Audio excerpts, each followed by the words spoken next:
سلام. سلام. خوبین؟ ببخشید معطلتون کردم. خواهش میکنم بفرمایید.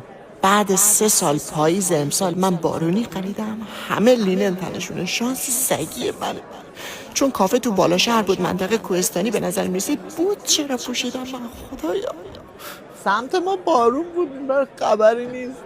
خدای من دارم از گرما خفه میشم.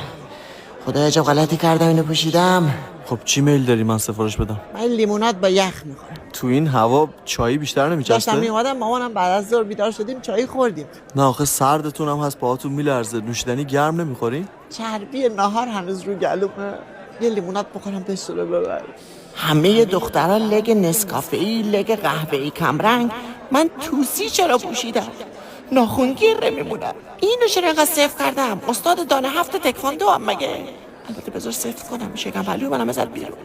هرچی بیشتر سکوت کنم بیشتر ایرادات منو میبینی. یکم به حرف بگیرم پسره رو. الان بریم خونه، شام چیه؟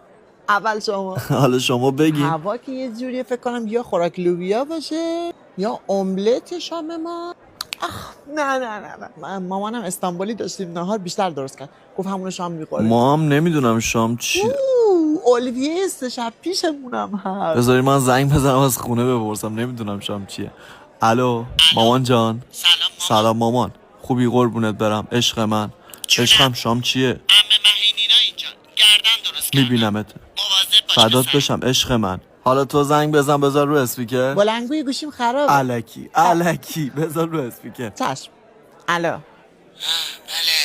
مامان بیدارت کردم ببخش. آره بگو چیه؟ بگو میخوام قطع کنم. مامانی مامانی با کی هستی؟ با منی؟ ما شام چیه؟ کوفت درد زهرمار. مگه تو این چند سال تو کشته موندی؟ شام چیه؟ کی برمیگردی؟ صدات میاد. مامان قد صدا. میگم کی شوخی داریم با. این سفارش منه؟ من لیموناد سفارش داده بودم. لیموناد مگه نباید توی چیز شیشه‌ای دراز سبز باشه؟ آها ریختنش تو لیوان. یا اصلا دیگه اینجور جاها نمیای. من کتلت درست میکنم، گوجه و خیارشورم خورد میکنم. 2 تا سس یه نفره سفید، 2 تا سس یه نفره قرمز. وسط میدون میریم میشینیم تو چمن. بریم. من قبل غروب آفتاب باید خونه باشم. اینم 20مین نفری که منو نخواست.